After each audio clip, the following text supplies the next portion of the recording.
Guys, I have a boyfriend. No big deal. I have a boyfriend. We're not married. And here's why. Because after he asked me to marry him, a few months later, when I was thinking about it, I sent him a naked picture. Very sexy.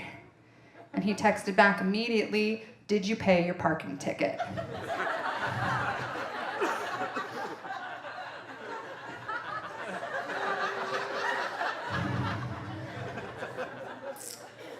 No, I didn't.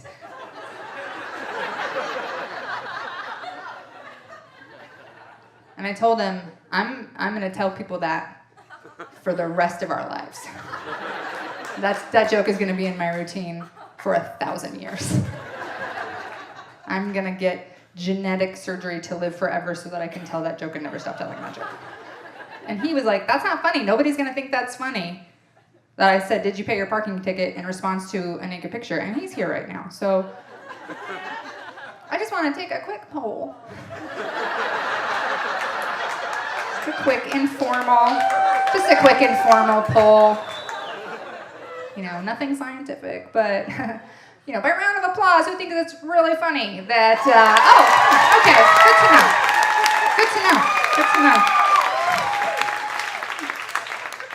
It's good to know.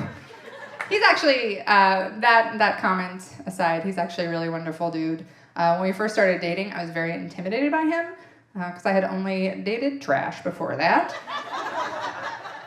I have a type, and it is big and mean, unfortunately.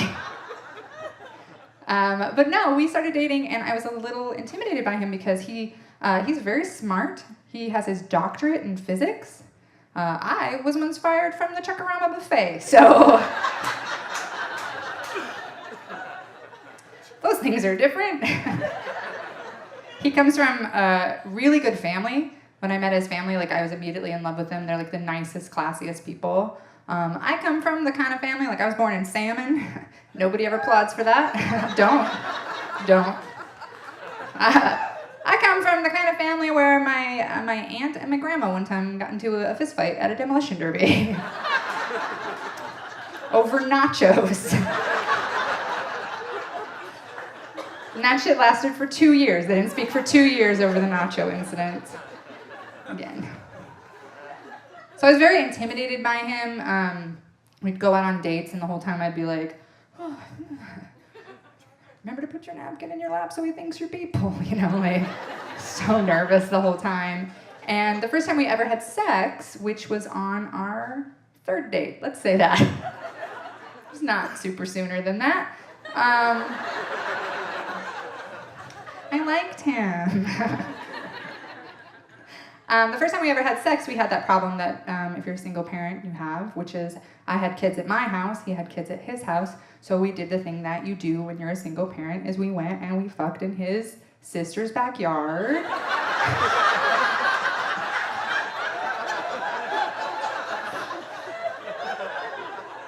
She was out of town, and she has very comfortable patio furniture, it turns out, so I'm so sorry if she ever sees this. That was not a one-time thing.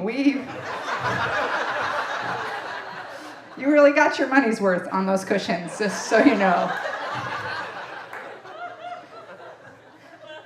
And I hadn't had sex with very many people, since I had been married, and so I was nervous, and I was, we talked about, the Planned Parenthood situation here, and so I was nervous about how I felt and how I looked, and we got, naked, and we were outside, and it was a summer day, and no, it was a night. It was a summer night.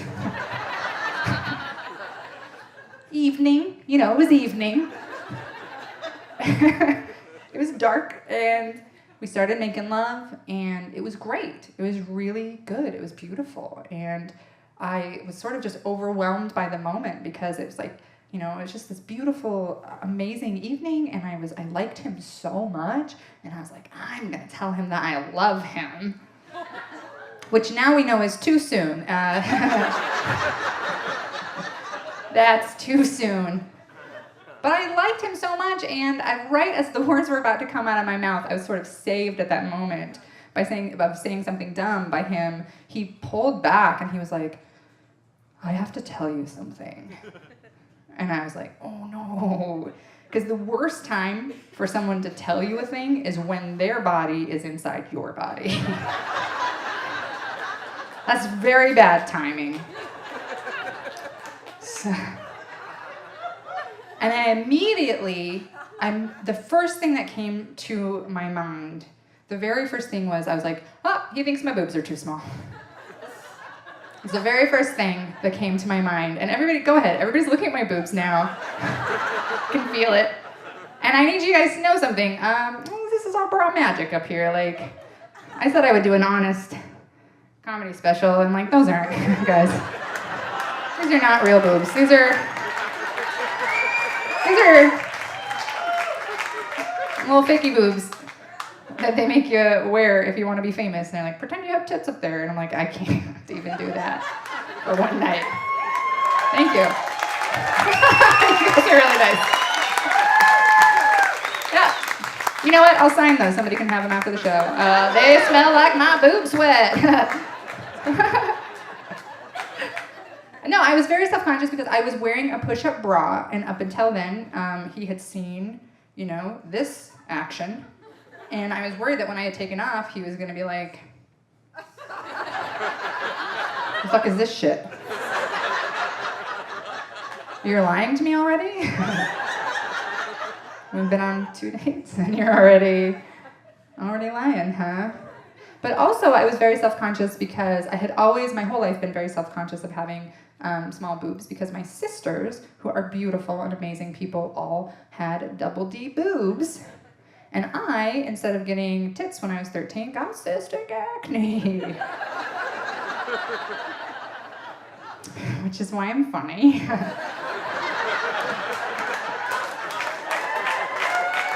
Because that was the only way to get any attention. It was just like,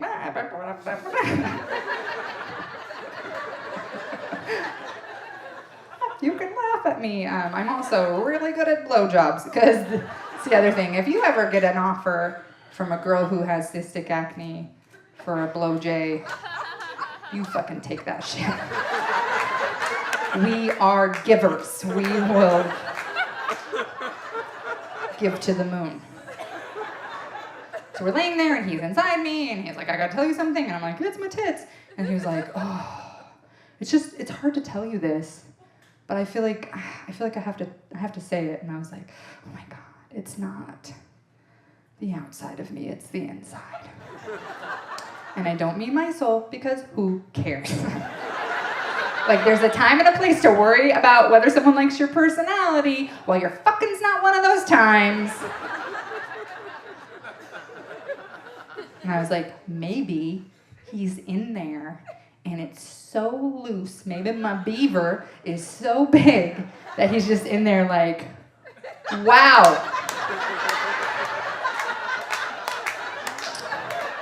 Oh, wow. This is a real Harry Potter tent situation. It is a lot bigger on the inside.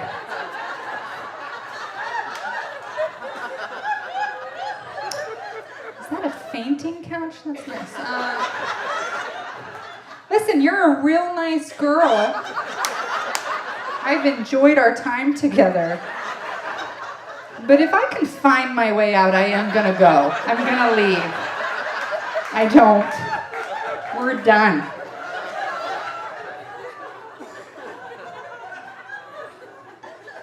And so I was laying there like, oh no. And I was like, I'm sorry if I feel big. And he was like, what? No.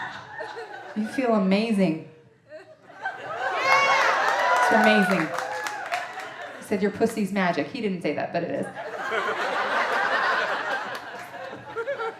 And he was like, no, this has been great. And I really like you. But I have to tell you that I lost my gum in your hair like 5 minutes ago.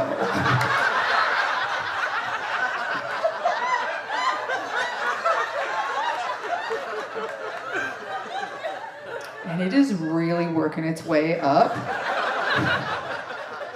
We should probably stop so you can cut that shit out and we can keep going.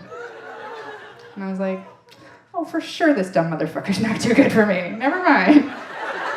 We've been so happy ever since, guys. We've been so happy. Thank you. Thank you.